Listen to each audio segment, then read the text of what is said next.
ప్రేమించరాదని, ప్రేమ లేదని, ప్రేమించరాదని సాక్ష్యమే నీవని నన్ను నేడు చాటని. ఓ ప్రియా జోహారులు, ప్రేమ లేదని ఇంట్లో అందరు ఉంటారని తెలీదా? కాల్స్ చేస్తూనే ఉన్నావు. అయినా మనం విడిపోయి 2 years అవుతుంది కదా, ఇంకా నా పైన కోపం ఉందా? చూడు ప్రియా, ప్రియ రవీందర్ కదా,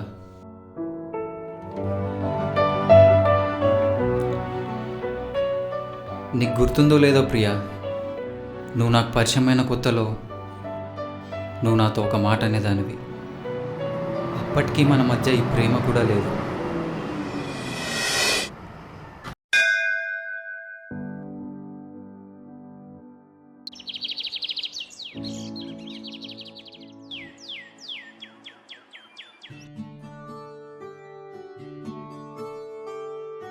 సడన్గా టెంపుల్ ఏంట్రా? యూకేలో జాబ్ ఆఫర్ వచ్చిందే. ఇంకో 1 monthలో మంచిగా 2 years కష్టపడి ఒక మంచి అమ్మాయిని చూసి పెళ్లి చేసుకోవాలి.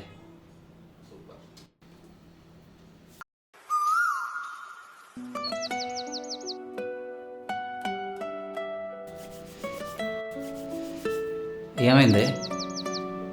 ఏం లేదు, వెళ్దామా?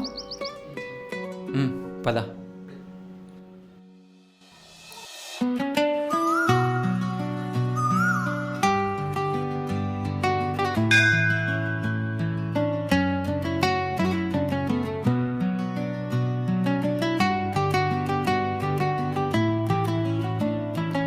ఇల్లు వచ్చిందే, దిగవా?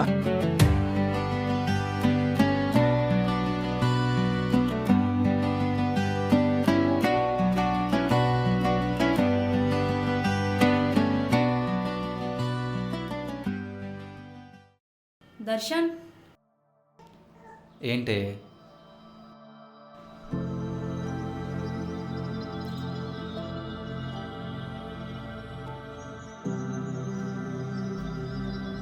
మమ్మీ, నీ జీవితంలోకి ఏ అమ్మాయినా వస్తే నాకు ముందుగానే చెప్పు. చెప్పకుండా మాత్రం వెళ్ళకు. ఆ బాధను భరించడం చాలా కష్టం, సరేనా? అయినా నా జీవితంలోకి ఏ అమ్మాయి అయినా వస్తే నిన్నెందుకు వదిలిస్తాను? మెంటల్ దానా? ఏమోరా.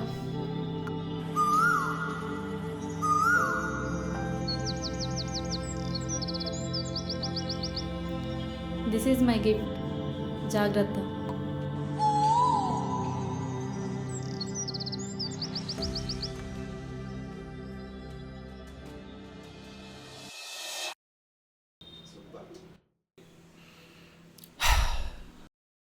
అప్పుడు ఆ మాట చెప్పిన నువ్వే ఇప్పుడు ఇలా.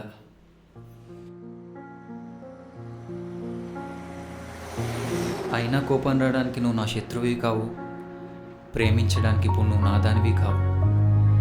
కేవలం ఒక జ్ఞాపకానివంతే. అది గతం కదా, నువ్వు ఇంకా ఆ గతాన్ని ఆ జ్ఞాపకాలను అన్నిటినీ మర్చిపోయి వెళ్ళిపోయావు. అందుకే నాకు ఈ బాధ. నువ్వు వెళ్ళిపోయిన ఈ 2 ఏళ్లలో నేను రాసుకున్న ప్రతి అక్షరం, ప్రతి జ్ఞాపకం నీ గురించి. ఇదిగో ఆ జ్ఞాపకాలు. ఇందులో నాకు నీ చివరి పేజీలో నీ సంతకం కావాలి. సంతకమా?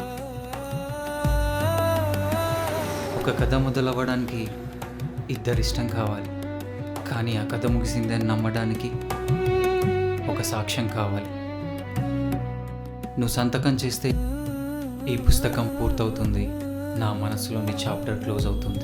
ఇకపై నేను నీ గురించి రాయను, నిన్ను తలుచుకోను. ఇకపై నేను నీ గురించి రాయను, నిన్ను తలుచుకోను.